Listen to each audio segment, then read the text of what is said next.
Ešte nedávno sa kráľovstvo divočiny rozprestieralo po celej Európe. Dnes jej zostávajú posledné pevnosti.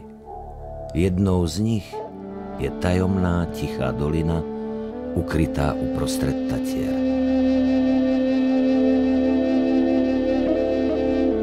Jej odľahlé rokliny a čarovné pralesy sú bezpečným domovom pre medvede, ktoré tu žijú bez akéhokoľvek rušenia človekom.